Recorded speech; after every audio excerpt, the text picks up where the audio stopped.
Simon Cowell had to stop the show for the first time in his life.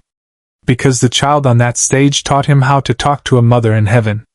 The lights were blinding that Tuesday afternoon at the Dolby Theater in Los Angeles. Another day, another audition. Simon sat at the judge's table, coffee in hand, his trademark black t-shirt perfectly pressed. He'd seen thousands of acts. Heard every sob story. Witnessed every manipulation. He was immune. Or so he thought. Then a little girl walked onto the stage. She was 7 years old. Maybe 8. Her name was Emma. She wore a pale pink dress that looked like it had been ironed carefully that morning. Her blonde hair was pulled back in a ponytail. She held a single piece of paper in her trembling hands. No music. No props. No backup dancers. Just her and that letter. The audience fell silent. Something about her presence commanded it. Simon leaned forward. His eyes narrowed the way they always did when he was trying to figure out if someone was genuine or just another act trying to play on emotions. He'd been fooled before. He wouldn't be fooled again. "What's your name, sweetheart?" Howie Mandel asked gently. "Emma," she said. Her voice was small but clear. "And what are you going to do for us today?" Heidi Klum asked, smiling warmly. Emma looked down at the paper in her hands. "I'm going to read a letter." But what she said next made everyone in that theater hold their breath. "I wrote it to my mom. She's in heaven." The air changed. You could feel it. The producers in the wings stopped whispering.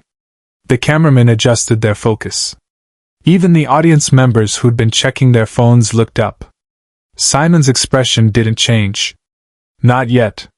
He'd heard stories like this before. Terminal illness. Car accidents. Tragic losses designed to tug at heartstrings and secure a golden buzzer. He remained skeptical. Professional. Detached. "When did she pass?" Sofia Vergara asked softly. 3 months ago, Emma said. "She had cancer. She told me before she left that I should always talk to her. So I write her letters. Every day." Simon's jaw tightened. Just slightly. Almost imperceptibly. But the camera caught it. "And you want to read one of those letters to us?" Howie asked. Emma nodded. "This one is special. I wrote it last night. Because today is her birthday." The first tear appeared in the audience. A woman in the third row. Then another in the balcony. The emotional contagion had begun. "Whenever you're ready," Simon said. His voice was calm. Controlled. But something in his eyes had shifted. Emma took a deep breath. Her small hands gripped the edges of the paper. It crinkled slightly under the pressure. And then she began to read.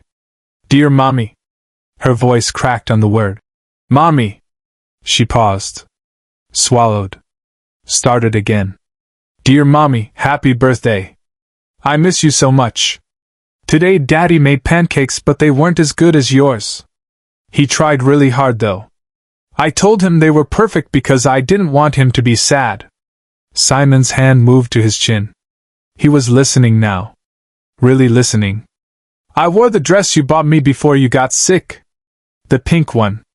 You said it made me look like a princess. I wanted to look pretty for you today, even though you can't see me anymore." A sob broke out from somewhere in the audience. Then another. The judges remained frozen, captivated. "Daddy says you're watching me from heaven? He says you can see everything I do. I hope that's true. Because I want you to know that I'm trying to be brave like you told me to be." And then Emma said something that would change everything. "But Mommy, I have to tell you the truth. I'm not always brave. Sometimes at night I cry. I try to be quiet so Daddy doesn't hear. Because he cries too, and I don't want to make it worse. But I miss you so much it hurts. It hurts in my chest. Right here." She placed her small hand over her heart. Simon's eyes were glistening now. He blinked. Once. Twice. Fighting it. "I remember the last thing you said to me. You were in the hospital bed and you were so tired. But you held my hand and you said, "Emma, baby, you are my greatest gift." And love doesn't end. It just changes. I'll always be with you, even when you can't see me. The paper in Emma's hands was shaking visibly now.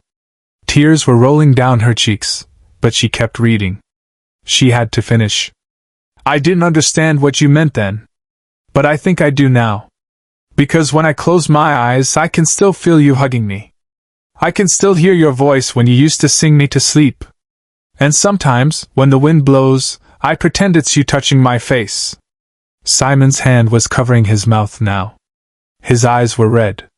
A single tear had escaped down his cheek.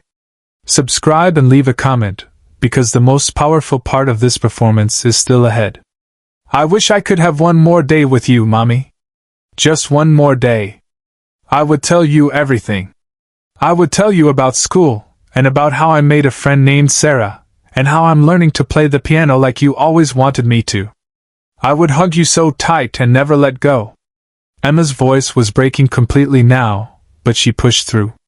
But since I can't have that day, I'm going to keep writing you letters. Every day. Forever. Because even though you're in heaven, you're still my mommy. And I'm still your little girl. And nothing will ever change that. She looked up from the paper, directly at the judges, tears streaming down her face. Happy birthday, Mommy. I love you more than all the stars in the sky. The theater was silent. Not the kind of silence that waits to be filled. The kind of silence that honors something sacred. And then Simon Cowell did something he had never done in 15 years of judging talent shows. He stood up. The other judges looked at him, startled. The producers backstage froze. This wasn't in the script. This wasn't planned. Simon never left the judges' table during an audition. Never. But he did now. Simon stopped the show. No one knew what was happening. He walked around the table, his eyes never leaving Emma. The little girl watched him approach, uncertain, still holding her letter. The audience didn't know whether to applaud or remain silent. They chose silence. Simon climbed the steps to the stage. Every camera in the building followed him. He walked across the vast expanse of polished floor until he was standing directly in front of Emma. He crouched down so he was at her eye level. For a moment he didn't speak. He just looked at her. This tiny human being carrying a weight no child should ever have to carry. May I? He asked gently, gesturing to the letter. Emma nodded and handed it to him with trembling hands. Simon took the paper. It was wrinkled now, tear-stained, the handwriting shaky but careful. He looked at it for a long moment. Then he folded it carefully and handed it back to her. Emma, he said, his voice thick with emotion, I need to tell you something. The entire theater leaned in. I'm a father, Simon continued. And the greatest fear I have in this world is that something would happen to me and my son would grow up without knowing how much I love him. How proud I am of him. How every single day with him is a gift. He paused, composing himself. Your mother knew that too. And she made sure you knew it before she left. That's the greatest gift a parent can give. Emma was crying openly now, and so was Simon. But here's what I want you to understand, Simon said, placing his hand gently on her shoulder. You asked for one more day with your mom. And sweetheart, you're getting it. Every day you live the way she taught you to live, every day you show kindness, every day you're brave even when it's hard, you're giving her that day. You're making her proud. You're keeping her alive. The dam broke. In the audience, in the wings, at the judges' table, people were sobbing. Heidi had her head in her hands. Howie was wiping his eyes with his sleeve. Sophia was clutching her chest. And these letters, Simon continued, his voice cracking. These letters you write every day? That's not just you talking to her. That's love in its purest form. Because love doesn't end, Emma. Your mom was right. It just changes form. And you're proof of that. Emma threw her arms around Simon's neck. He held her, this child he just met, this little girl who just taught him something about love and loss and the enduring power of a parent's presence even in absence. The audience rose to their feet. Not in applause yet. In respect. In witnessing something real, something raw, something that transcended entertainment. When they finally separated, Simon wiped his eyes and looked at Emma. You came here today to read a letter to your mother. And you did. But you also did something else. You reminded every person in this building, every person watching at home, that love is the only thing that matters. That's a gift, Emma. That's a real gift. He stood up and extended his hand. Emma took it. Together, they walked back toward the judge's table. Backstage, producers were begging him to continue, but he didn't care about the schedule anymore. I'm going to do something I've only done a handful of times, Simon said, looking at the other judges. They nodded, understanding immediately. Simon walked back to his position at the table. Emma stood on stage, small and brave, still holding her letter. Emma, Simon said, your mother is watching. I have no doubt about that. And I think she'd want you to have this. He raised his hand. The entire audience screamed in anticipation. And then he slammed it down. The golden buzzer. Golden confetti exploded from the ceiling. The lights blazed. The music swelled. But the most beautiful part wasn't the spectacle. It was the look on Emma's face. Pure, unfiltered joy breaking through grief like sunlight through storm clouds. The other judges rushed the stage. Heidi hugged Emma. Sophia kissed her forehead. Howie high-fived her, and then pulled her into an embrace. And Simon stood at his table watching, his hands still resting on the golden buzzer, tears streaming freely down his face. Later, backstage, one of the producers asked Simon why he broke protocol. Why he'd stopped the show, walked on stage, spent those minutes with Emma instead of keeping things moving. Simon's answer was simple. Because some moments matter more than television. Share and subscribe, so this story will never be forgotten. The video of Emma's audition went viral within hours. It wasn't just the golden buzzer. It was the moment Simon Cowell, the man famous for his cutting remarks and cold demeanor, revealed his humanity. The clip was shared millions of times, not because it was entertaining, but because it was true. Emma's letter became a symbol. Parents who had lost children reached out, thanking her for giving voice to their pain. Children who had lost parents found comfort in knowing they weren't alone. And Simon, the judge who thought he'd seen everything, admitted in interviews later that Emma's audition changed him. I go into that building every day prepared to be entertained, he said in one interview. But that day, I was reminded why we do this. It's not about the spectacle. It's about the moments when someone stands in front of you and shows you their soul. Emma did that. And she did it with more courage than most adults could ever muster. He kept the recording of her audition on his phone. Months later, when his own son asked him about being brave, Simon showed him the video of Emma reading her letter. That's bravery, he told his son. Not the absence of fear or pain, but the choice to stand up and face it anyway. The other judges spoke about that day too. Heidi called it the most beautiful moment in her years on the show. Howie said it reminded him why he loved being part of AGT, because occasionally, magic happens. Sophia simply said, Emma is an angel. But perhaps the most powerful testament came from the audience members who were there that day. They described the moment Simon walked onto the stage as transformative. You could feel the shift, one woman said. It wasn't a talent show anymore. It was church.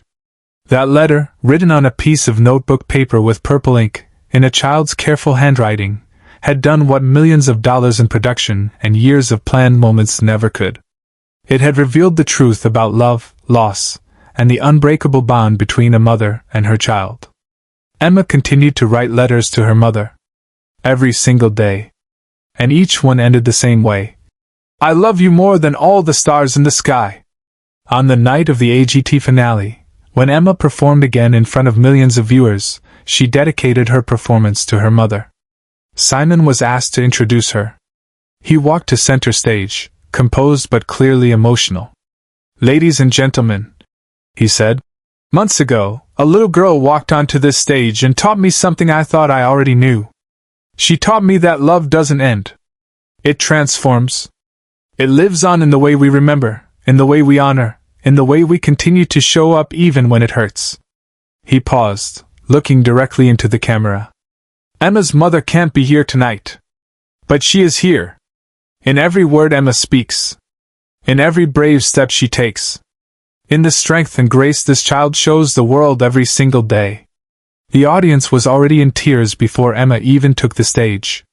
When she finished her performance, Emma walked to the front of the stage. She pulled out a letter, a new one, and held it up.